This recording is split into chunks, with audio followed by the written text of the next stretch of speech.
Hello everyone, my name is Neha Danavle from Brissang Training Institute and I am going to share this technical video on adverse drug reaction reporting. First we see what is adverse drug reaction. It is unwanted, untoward reaction which is associated or have a relationship or maybe have a causality between the drug and the suspected adverse reaction.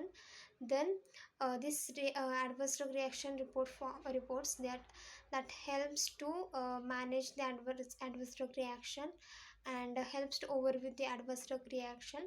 And there are some steps we can follow to report the adverse drug reaction. First one is the identification. We have to identify the um, potential or the main reason behind the adverse reaction. So it may be a suspected drug that may be that is a identification. Then documentation, we have to submit the documents or gather the documents that shows that this drug is responsible for the causing adverse reaction. And it may be a suspected drug that we have to document that helps that obtain from the patient counseling or they obtain from the healthcare process HCPs of that patient. They can report the third one is the reporting. They can report this adverse reaction to the respective regulatory authority. And also they can also submit it to the respective company to take action according to that severity of the suspected the adverse reaction that caused on that patient. Then fourth one is the evaluation. In evaluation we have to evaluate that what is the main reason that leads to this causality. And according to that they have to submit the risk management plan to the regulatory authority that they can improve the safety or the health safety of that drug. Then they have to they undergoes the analysis. In analysis they identify in analysis they obtain a reason behind that adverse reaction. They have to submit it to the regulatory and they takes the action according to that. Like the regulatory have a full right and they are responsible for uh, give some suggestion or to they also withdraw the whole batch or that drug from the market. Then in case of mild reaction, then they can relabeling or the some of the instruction are the label on that product. That's how they can overcome that reaction.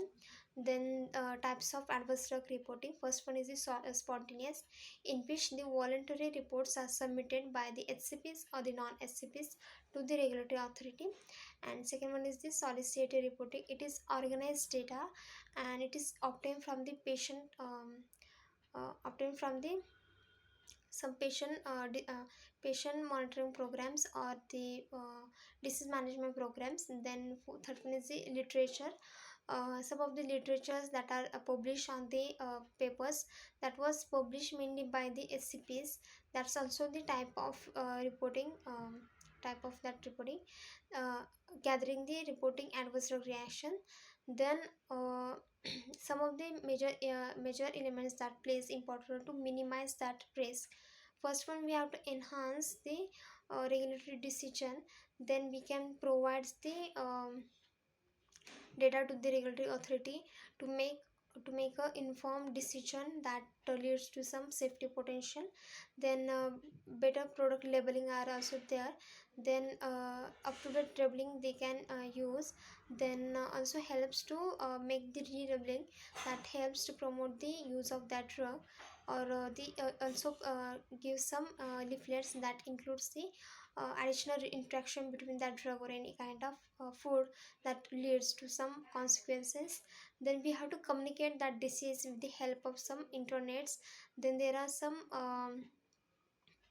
there are many of the e-commerce platform that we can communicate this disease, provide the some of the procedures that we can follow to leads to follow to overcome that adverse drug reaction. And provide provides leaflets that includes the all information about that drug. It is also mandatory, or it gives the whole information about that drug, the interaction, then the adverse drug reaction, some of the symptoms, or the known adverse reaction. Then we can overcome that seriousness in future.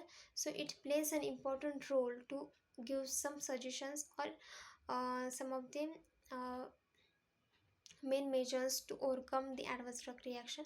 And it is mainly released by, or comes under the regulatory authority. They have rights, they give some guidelines, or they are responsible to check whether the drug its benefits, drug benefits the human use, and benefit it's always overcomes or overleads the risk. Then and then this product is still in market, or uh, needs to be regulated, or the direction to the mark to the or use in this market.